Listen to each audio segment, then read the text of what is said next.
Yeah, hello everyone. Welcome to the session of Theory of Computation and Formal Languages and Automata Theory.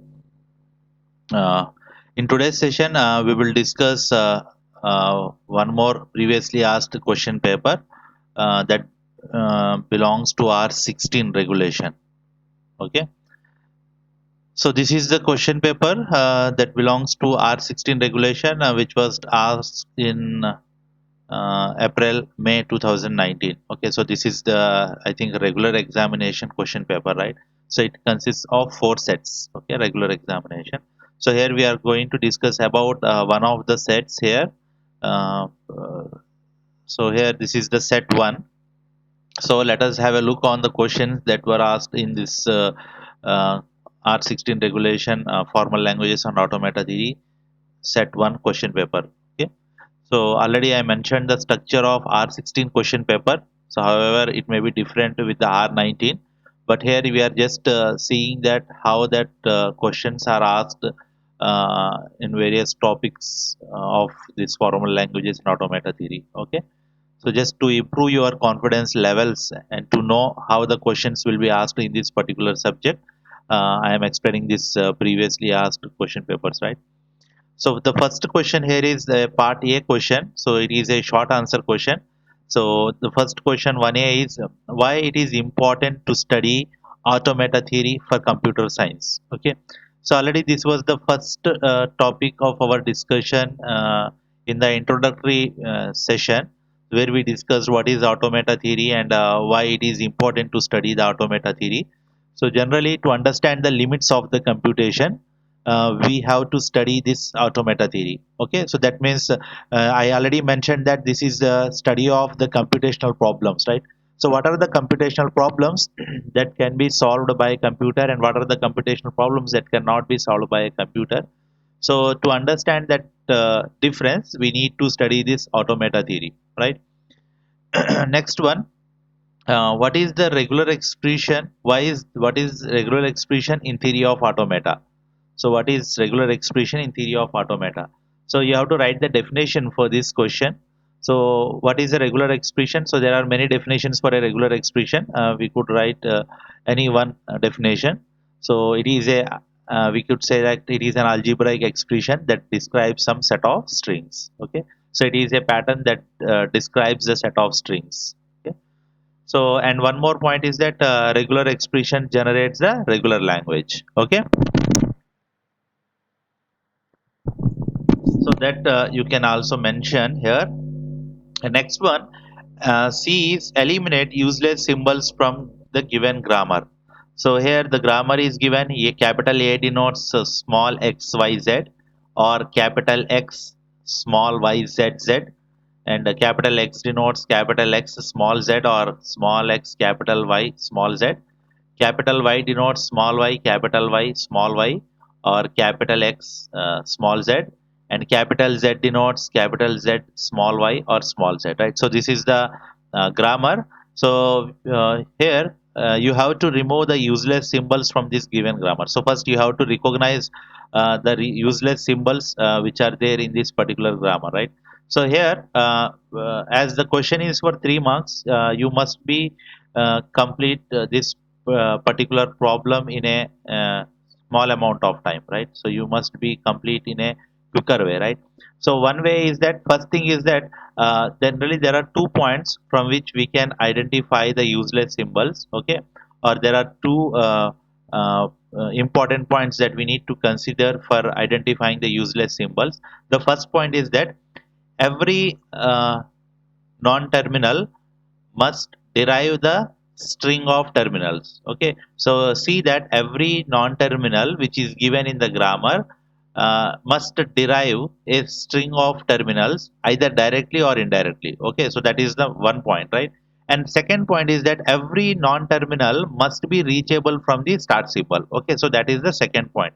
So by seeing these 2 points, by considering these 2 points and applying those 2 points to the given grammar, you can easily identify whether useless symbols are there or not, right? So let me consider capital A is denoting XYZ. So small xyz is nothing but a string of terminals. So capital A is denoting or deriving the string of terminals directly. Okay. And next one, if you could see, capital X denotes capital XZ, small x capital YZ. Okay. So here, if you consider capital Y is denoting small y, small y, or capital X is small z, right? So here you could see that X, it is possible to derive y from x or x from y, but from these x or y we cannot able to derive the string of terminals either directly or indirectly, right? So see here, if you replace x, you could replace either with capital X or capital Y here, second alternative, right? So if you again wants to replace x, means again you have to replace capital X with either capital XZ or small x capital YZ, right? And if you consider y again can be replaced with the definition that is having capital Y, or it could be replaced with again capital X. So X is calling Y is calling X itself repeatedly, and no one can able to derive the string of terminals either directly or indirectly, right? So by seeing this point, we could say that capital X and capital Y are useless, right? So because they are not satisfying the property 1, right? So the variable x and y are not deriving the string of terminals either directly or indirectly, so they should be eliminated. Okay, right? And next, if you consider z, it is having the production zy, small y, or small z. So capital Z denotes small z, so capital Z is denoting the string of terminals directly. So after applying the step 1, you could find that variable a and variable z are useful. Okay, so after applying the step 1, you will get a production of capital A and production of capital Z only, right? Now apply the property number 2, or apply the step 2, where you could check whether all the symbols are reachable or not. That means start with capital A, and check what are the terminals and non-terminals that is having, right? So already there is a table where we add all the variables that are reachable from A in the V double dash, and all the terminals in the T double dash, right? So that is the process that we are having. So just go through it once. So just I am theoretically explaining here. Next here, start with capital A. So add this capital A in V double dash, and whatever the terminals are there in the production, add those terminals in T double dash. So if you consider the first production, it is having small x, small y, small z. So these are the terminals. So add them to the T double dash. And next again we are having this. That means this production will eliminate it, right? X, Y, Z, Z will not be there. Why? Because already x and y were already eliminated. So all the productions consisting of capital X and capital Y will got eliminated. Okay. Next one. Next. So if you observe, we cannot reach capital Z, because if you consider the A production, we are not having capital Z in the body of the A production, right? So here you end up here by saying that only the valid production is capital A denotes small x, y, z, right? So the useless symbols are capital X, capital Y, capital Z, right? So capital X, Y are the useless because they are not satisfying the step 1 or property 1, and capital Z is useless because it is not satisfying the property 2, right? So if you eliminate this useless symbols, if you eliminate these useless symbols, you will get only one production. Capital A denotes a small x, y, z as a result. Okay. So just practice this problem once. Okay. If you get any difficulty, just let me know once in a live session, so that we will try to discuss this concept once again. Okay. And next one, define push down automata. This question is for 2 marks, so just write down the definition for a push down automata. Okay, so it is a finite automata with some additional data structure called stack. Okay, so just give the model if possible. Okay, and represent the tuple notation of push down automata. Okay, if required. So anyhow, writing the definition of pushdown automata is enough, right? And next one, what do you mean by instantaneous description of Turing machine, right? So already I mentioned that instantaneous description specifies the configuration of Turing machine at a particular instant of time. Okay, so instantaneous description represents the uh, configuration of Turing machine at a particular instant of time, right? So here we are going to specify that what is the current state, okay, what is the input that have been already processed, and what is the next input to be processed, okay, what is the content of that, that means what is the position of head and all, okay. So these things will be specified by the instantaneous description of a Turing machine. Okay. Next, what is a post correspondence problem in theory of computation? So already I explained that this is nothing but simply finding the post correspondence solution for the uh, items that are there in the given list. Okay. So and moreover, this post correspondence problem is undecidable. Okay. So just you need to write down what is this post correspondence problem, and write down one example also for this particular question. Okay. Next one. Let alphabet set is equal to set of a comma b. So alphabet set is given. Give DFA that accepts any string with AA, BA, BB as a substring, right? So already we have solved many problems related to this substring model, right? So we have seen how to construct the DFA for that accepts the set of strings that consisting of some substrings, okay, some given substring, right? So this is a substring model. So just go through that substring model so that you could able to design the DFA for this problem, right? So here the logic is that you can design a DFA that will accept the language in which the starting symbols could be either A's or B's. So the string may starts with any A's or B's, and the substrings part must be consisting of AA, BA, BB, and then ending with any number of A's and B's, right? So by considering that sequence, you have to design the DFA. Okay. So to design the DFA for this particular problem, just go through the substring model of that construction of the DFA. Okay. Next one, B. Minimize the DFA obtained for the answer of question 2A using Myhill-Nerode theorem, right? So already we know how to minimize the DFA, right? So we have to check whether the states are equivalent or not. So there are conditions for checking whether the two states are equivalent or not. So we have to apply those two conditions, and we have to check whether the states are distinguishable or not distinguishable. Okay. And next here, but the thing here is that in the question it was asked that construct the DFA by using this Myhill-Nerode theorem. So if required, I will explain this concept in the next session. I will explain how to construct DFA by using Myhill-Nerode theorem. So actually, it is not there in the syllabus, but if required, I will explain this concept of minimizing the DFA by using Myhill-Nerode theorem in the next session. Okay. So definitely I will make one video related to this one. And next one, convert the regular expression 0 0 star followed by 1 1 plus 0 1 whole star, right? So here you have to construct the NFA for this given regular expression, right? So first thing, this is the regular expression. So from this regular expression, you could construct NFA with epsilon, and then you have to convert that NFA with epsilon to NFA without epsilon, right? So if you got some more expertise in that construction of NFA from the regular expression, you could able to construct it directly, right? But if you are not that much experienced, then definitely you have to construct NF epsilon from this regular expression, and then construct the NFA from this NFA with epsilon. Okay.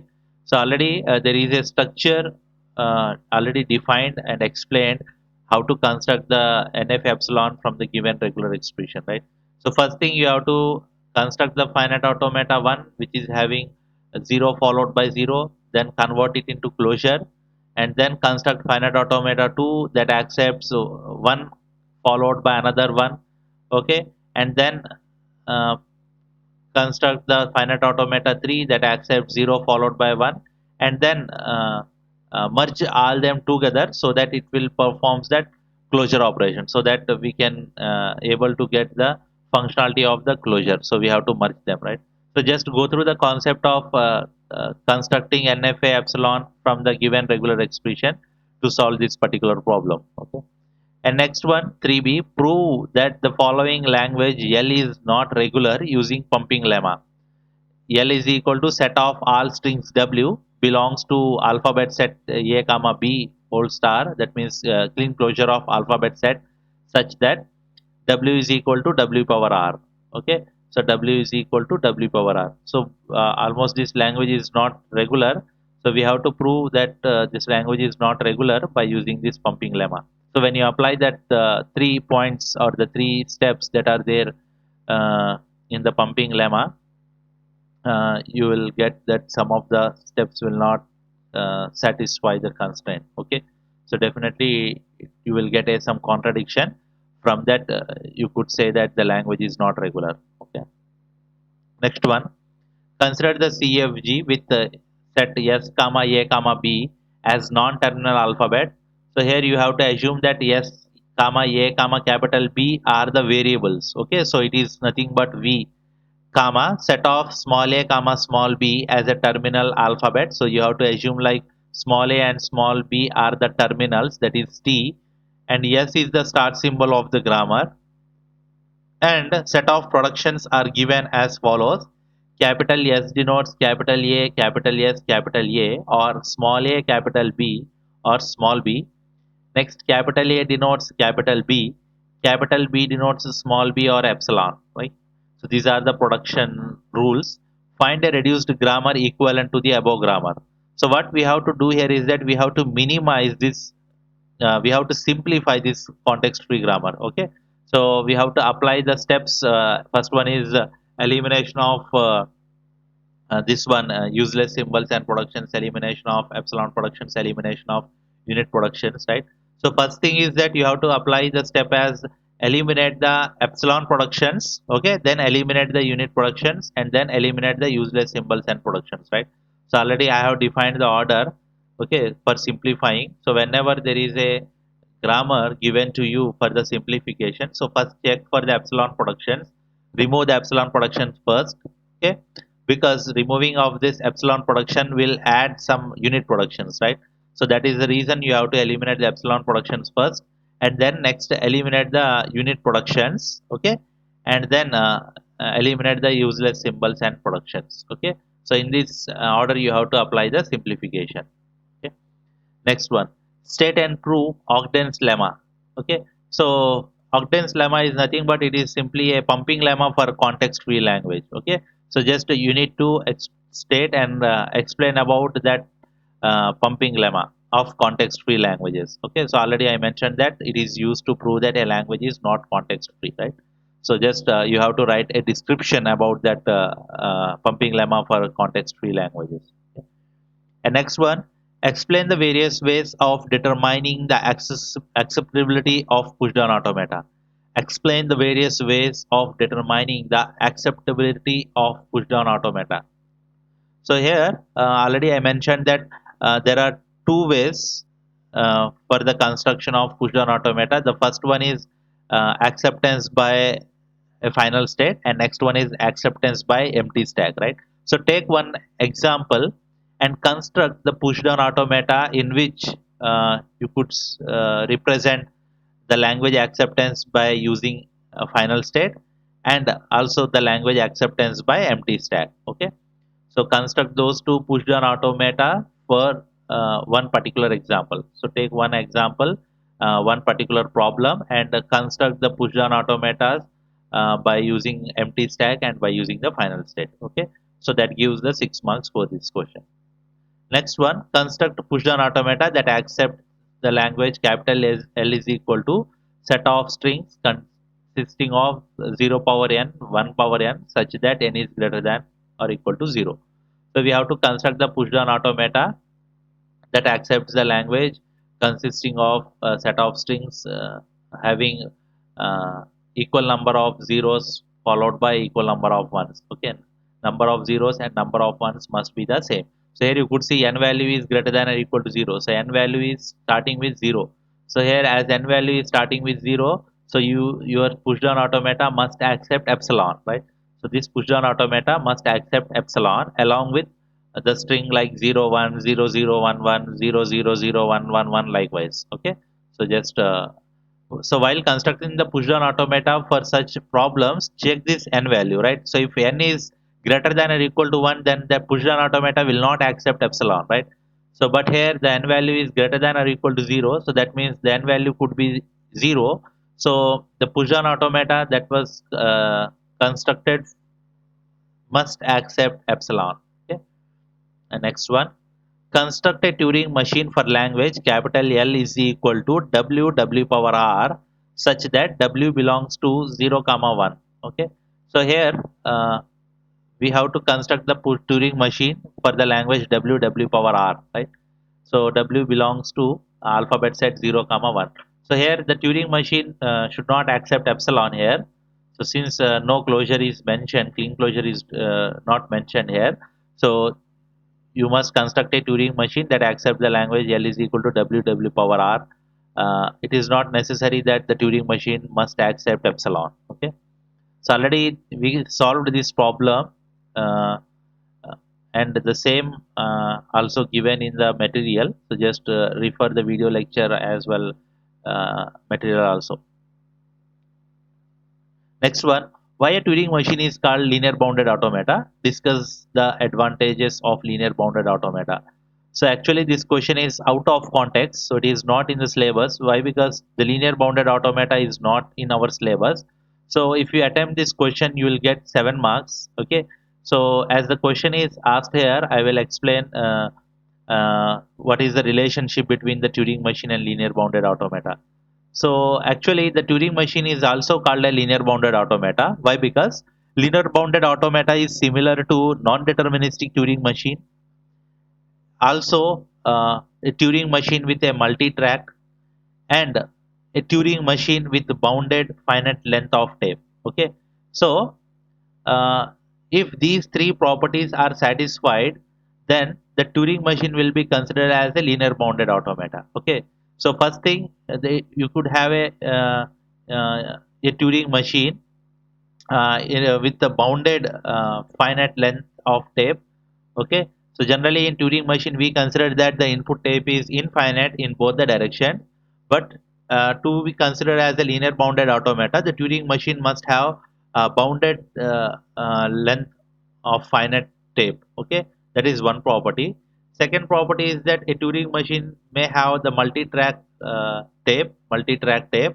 So if it is there, again it could be considered as equivalent to the linear bounded automata.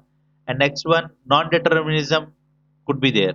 Okay, so if a non-deterministic Turing machine is there, then with this bounded finite length tape and multi-track tape, then it could be considered as linear bounded automata. Okay, and one more point is that a linear bounded automata accepts context sensitive language. Okay, same languages can also be accepted by the Turing machine.